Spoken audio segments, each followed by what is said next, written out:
Je voulais vraiment qu'on commence ce matin par Arte. Parce que Arte est une chaîne publique. Arte, c'est 300 millions d'euros de budget. C'est vous qui payez. Et je voulais simplement vous montrer, souvent je parle de l'espace médiatique, je voulais vous montrer le journal télévisé matinal et quotidien de 6 minutes pour les 10-14 ans qui passe sur Arte, qui est diffusé tous les matins du lundi au vendredi. Pourquoi ? Parce que ce petit journal, c'est de la propagande. Ça s'adresse aux 10-14 ans. Et je vais vous faire écouter ce qu'ils disent de l'élection de Trump, ce que disent ces journalistes. Je ne sais pas si l'Arcom a déclenché une enquête. Je ne sais pas ce qui va se passer ces prochaines heures. C8 est fermé. Mais manifestement, Arte, avec votre argent, permet de diffuser ce que vous allez entendre. Trump et son gouvernement font peur à tous les défenseurs des droits de l'homme, car ses futurs ministres sont des extrémistes de droite. Exemple, cet homme, Matt Gaetz. Il est pour les armes, contre la défense de l'environnement, anti-avortement. Il a été désigné ministre de la Justice. Sa mission, détruire le système judiciaire actuel pour le remplacer par une justice aux ordres de Donald Trump, car vous le savez, Trump a souvent été condamné. Autre nomination très critiquée, celle de Pete Hegseth, à la Défense. Cet ancien militaire est surtout connu pour être animateur depuis 10 ans sur la chaîne Fox News. Considéré comme archi-conservateur et sexiste, il ne veut pas de femmes combattantes dans l'armée. Lui, vous le reconnaissez, c'est Elon Musk, le milliardaire propriétaire de Tesla, fabricant de voitures électriques, du réseau social X et des fusées SpaceX. C'est un fan de Trump car il compte sur lui pour baisser les impôts des patrons et supprimer les normes sur l'environnement ou l'intelligence artificielle pour que Musk puisse faire tout ce qu'il veut. Justement, il a été choisi pour réduire au maximum les dépenses de l'État, notamment pour la santé ou l'école. Voilà donc, sur une chaîne publique, avec l'argent des Français, ce qui est infusé aux petits jeunes de 10-14 ans. Moi, j'attends l'Arcom. En fait, j'attends l'Arcom, puisque l'Arcom... c'est intéressant d'entendre l'Arcom, puisque l'Arcom intervient sur C8. L'Arcom intervient parfois sur CNews. Mais j'attends pourquoi pas également une réaction du ministère de la Culture. J'attends une réaction de... je le répète, c'est une chaîne publique. Bon, vous faites le naïf, mais en fait, vous savez bien que ça fait... Vous avez parlé, je crois... Elisabeth Lévy. Je crois que vous avez fait un édito sur les cours de récréation genrée à Strasbourg. Oui. Au moment où on fait des économies, il y a donc quelqu'un qui est chargé de la mixité dans les cours de récréation. Restons sur Arte. Mais c'est la même chose. C'est la rééducation doit commencer tôt. Il faut formater les gens très vite. L'idée de ce progressisme-là, c'est quand même de créer un homme nouveau, un enfant nouveau. Et donc, dès la petite enfance, il faut commencer à leur bourrer le crâne. Alors, ça peut être l'écologie d'une certaine façon, ça peut être... Ministre d'extrême droite. Les ministres de Trump sont qualifiés d'extrême droite. Il y en a qui le sont sans doute. Il y en a qui le sont peut-être, ouais. Et ce qui est terrible, c'est que ce genre de contenu, maintenant, les services publics sont parfois repris dans l'éducation nationale aujourd'hui. On voit vous êtes incapable de définir ce qu'est l'extrême droite, Philippe Guibert. Tout le monde est... Moi, sur ma fiche Wikipédia, il est inscrit que je suis journaliste d'extrême droite. Oui, mais... Il n'y a pas oui, mais... C'est-à-dire que... Il y a oui, mais... Si vous arrivez à me définir ce qu'est l'extrême droite aujourd'hui, ça m'intéresse vraiment. Donald Trump est d'extrême droite ? Non, c'est d'une droite radicale, ouais. C'est plutôt du populisme qu'une droite radicale, d'ailleurs. Enfin bref, c'est une notion qui sert à décrire, non pas à décrire. Voilà, elle n'a aucun intérêt. Enfin, moi, la seule chose, la liberté d'expression, je suis à 100% pour. Il n'y a aucun souci. Sur toutes les chaînes privées, chacun fait ce qu'il veut. Là, c'est de l'argent public. Donc sur l'argent public, effectivement, il y a une exigence qui est un peu différente. Et forcément, il faut avoir... Bon. Non, et quand j'entends ça... Pascal, on est d'accord qu'il pourrait faire quelque chose de beaucoup plus nuancé. Il va y avoir deux sons de cloche. Avec deux sons de cloche. Oui. D'accord, ok. Mais on peut... je veux dire, la critique de Trump n'est pas illégitime non plus, quoi. Elle est les nominations. C'est pas de la critique, c'est un cassage de gueule. Ouais, mais pardon. Les nominations. Avec le sous-texte sur Musk, les patrons, l'argent des patrons. Ouais. Ça, c'est important. Salaud de patron. Bien important pour les petits gosses de leur dire ça. Ça fait 3 jours à la gauche, les tweets. Mais c'est ça. Le fond du sujet sur Musk n'est pas là. Enfin. Non, mais alors évidemment, c'est assez... pour tout dire, c'est assez bête en même Oui, temps. c'est ce que j'allais vous dire. C'est d'une un peu bêtise, bébête. c'est une bêtise un peu crasse. C'est dommage parce que Arte est une excellente chaîne par ailleurs. Oui, sûrement. La Sûrement. programmation des films. Il faut leur dire que la Sûrement, Seconde Guerre c'est- mondiale est finie, mais c'est Arte. Oui, la programmation des films et la programmation des documentaires sur Arte sont Trump, excellents. Honnêtement, Trump et son gouvernement font peur à tous les défenseurs des droits de l'homme car ses futurs ministres sont des extrémistes de droite. Je vais vous dire quelque chose. J'attends ce qui va se passer aux États-Unis, wait and see. Bien sûr. Et pour tout vous dire, j'espère que Trump réussira, parce que s'il réussit, c'est quand même bien pour le monde entier. Et j'attends que ces nouvelles... Ça, il y a débat. Hein. Si Ça, il y a c'est bien débat, pour la ouais. France.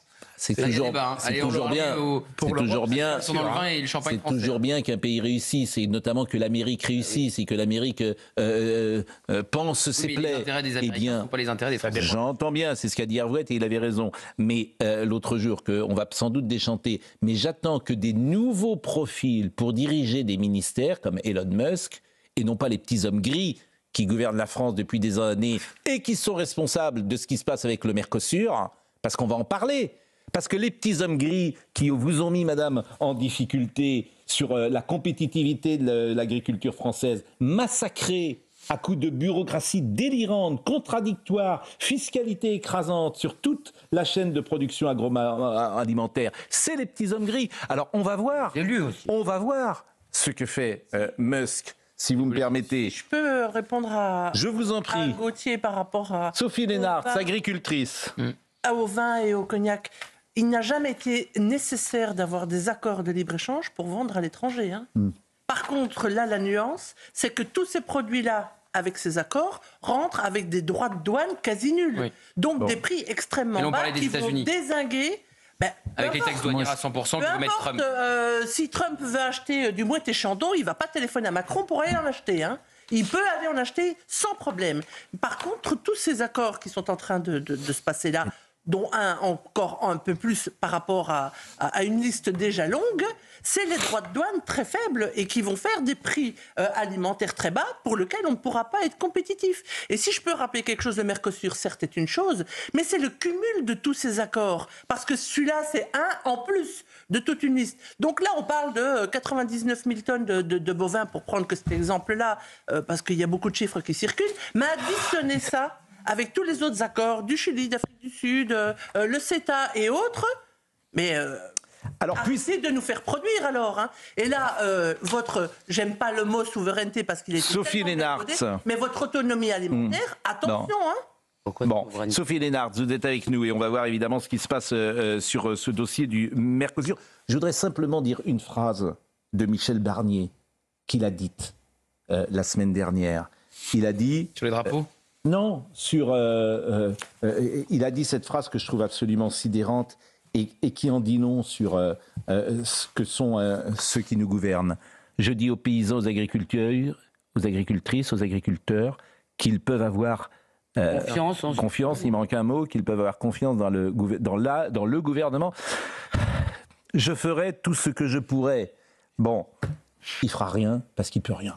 Voilà, c'est ça la vérité. Il peut rien, C'est et ça. si vous me permettez d'aller un petit peu beaucoup plus loin dans les détails, parce que c'est à ce niveau-là, on parle de splitting. Dans ces accords de Mercosur, si on s'en tient Sophie Lénard. à la légalité d'aujourd'hui, c'est qu'il faut une unanimité dans les votes pour faire passer le Mercosur. Oui. Ce qu'ils sont en train de trafiquer dans notre dos, et surtout dans le dos des eurodéputés, ce qui est encore plus grave, Non. c'est ce fameux splitting, donc de couper l'accord en deux, une partie géopolitique, une partie commerciale, et sur lequel il ne faudra plus l'unanimité, mais il faudra une majorité qualifiée. Et donc tout ça dans le dos des gens, y compris des eurodéputés qui vont ne même pas l'avoir à le voter parce que ça va passer dans un autre accord. Vous vous rendez compte de l'hypocrisie de tout ça? Alors, on va voir un sujet dans une seconde de Marine Sabourin qui montre Valérie Pécresse et M. Bellamy auprès de vous. Mais Emmanuel Ducrot, qui est journaliste économique à l'Opinion et également qui intervient sur Europe 1, a fait tout à l'heure un remarquable éditorial qui est aussi un état des lieux. Elle rappelle, viande bovine, volaille, sucre sont soumis à une concurrence déloyale, puisque les pays sud-américains ont accès à des méthodes de production interdites de longue date ici. Hormones et antibiotiques de croissance pour l'élevage, pesticides dont certains sont prohibés sur nos cultures depuis des décennies. Certains secteurs comme le vin, les produits laitiers pourraient en profiter, mais cela ne compensera pas les potentielles destructions. C'est ça la réalité, les petits hommes gris n'entendent pas. Je vais C'est le compléter, sujet. mais votre démonstration. C'est invraisemblable. d'hypocrisie. Invraisemblable. Est-ce que vous savez que nos pays- Et depuis des années, parce qu'on en a parlé il y a 10 mois, rien n'a été fait. Ça fait Donc 4 Gabriel Attal, sur ses bottes de paille, c'était pour du cirque. Ah oui, mais ça, on l'a dit dès Du le départ. cirque. On l'a dit dès le départ que c'était un sketch. Je vais vous raconter quand même pour les produits de soins pour les plantes. La Belgique, la France, l'Allemagne, l'Espagne fabriquent des produits phytosanitaires que nous ne pouvons pas utiliser, mais qui sont en accord avec ces pays, entre autres du Mercosur. Donc ça veut dire que la matière agricole va être produite avec ces matières de soins qui nous sont interdites. Donc vous allez revoir ça dans vos étals par un biais de retour.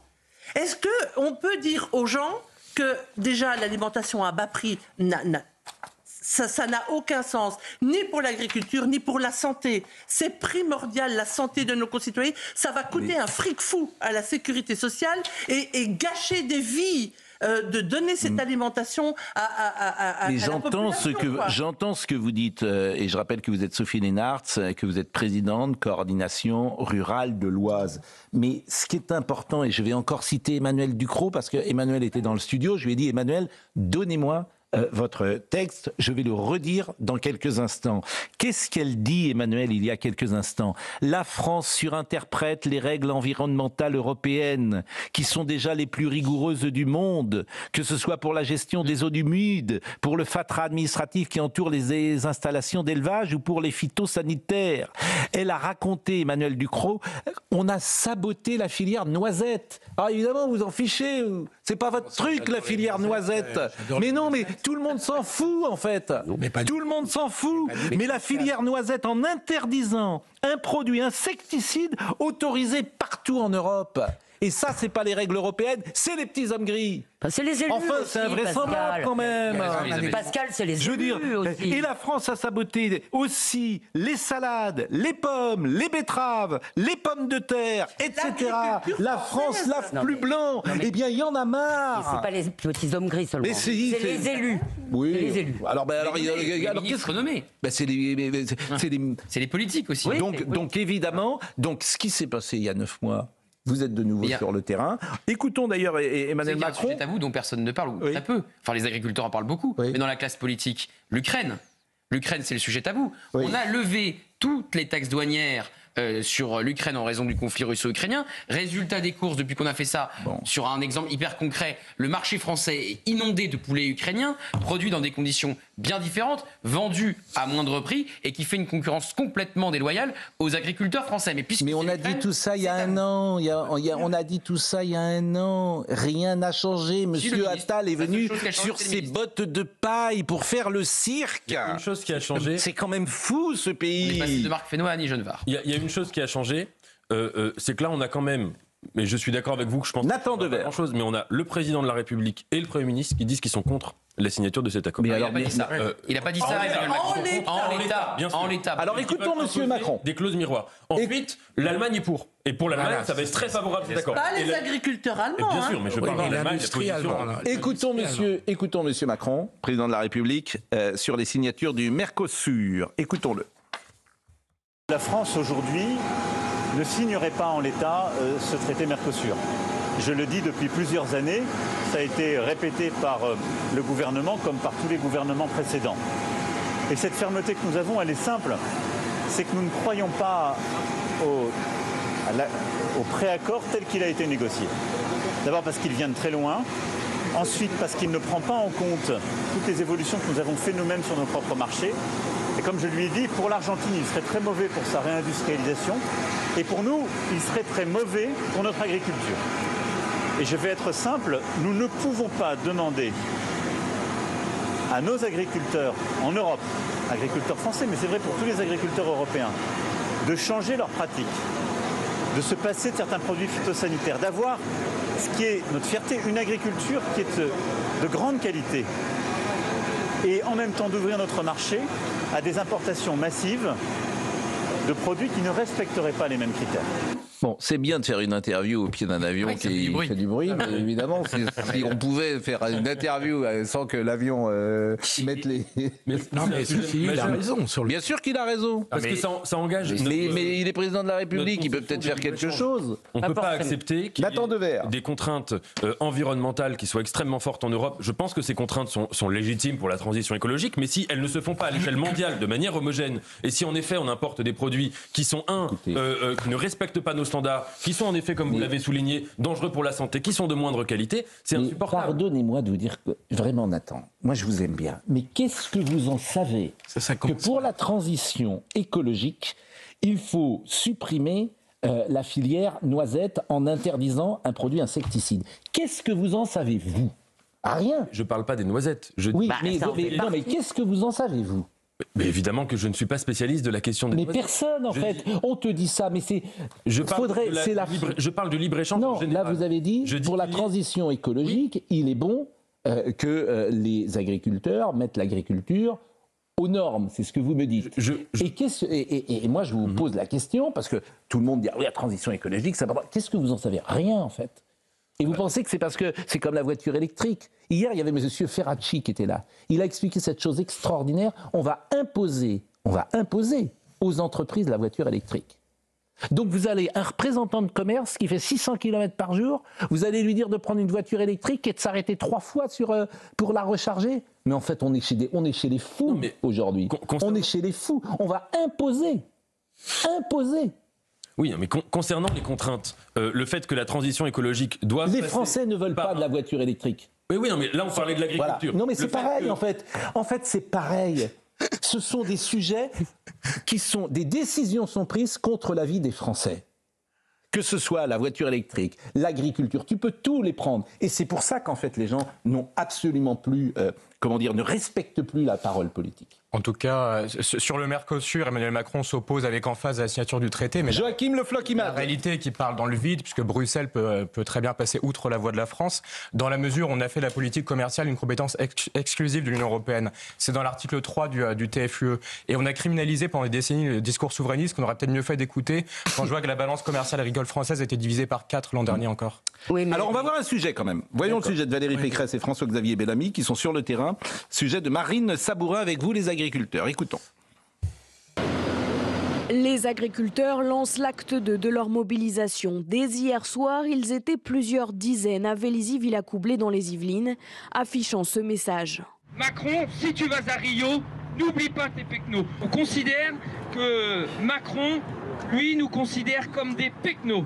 C'est pour ça qu'il doit se positionner vis-à-vis de ces sujets d'accord du Mercosur. Valérie Pécresse, la présidente de la région Île-de-France, plus grande terre agricole du pays, s'est entretenue avec eux. Oui, il y a eu un changement de gouvernement, la mise en place, ils sont entrés dans les dossiers. Maintenant, nous, on veut aller au bout des dossiers. Qu'est-ce qu'on va donner à manger à nos enfants demain? Enfin, on est tous quasiment parents ici, qu'est-ce qu'on va leur donner? Quelle image on donne? Le paradoxe, c'est que l'Europe, qui a été conçue pour protéger l'agriculture européenne, est en train de la brader avec le Mercosur, ce qui est hallucinant. Valérie Pécresse a exhorté le Premier ministre Michel Barnier à bloquer cet accord avec les pays du Mercosur. Hier soir, tous réclamaient de pouvoir jouer à armes égales avec leurs homologues sud-américains. Selon le chef de file des Républicains au Parlement européen, c'est l'avenir de notre sécurité alimentaire qui est en jeu. On ne peut pas dire aux agriculteurs français qu'après leur avoir imposé un agenda de contraintes, de normes, de charges qu'aucune autre agriculture au monde ne respecte, on va les mettre en concurrence avec des agriculteurs d'Amérique du Sud qui ne respectent aucune de nos règles. Pour maintenir la pression sur le gouvernement, les agriculteurs préviennent, les séries d'actions pourraient se multiplier jusqu'à Noël. Ce qui est délirant, c'est d'être au même point, qu'au mois de janvier. C'est ça qui est absolument délirant.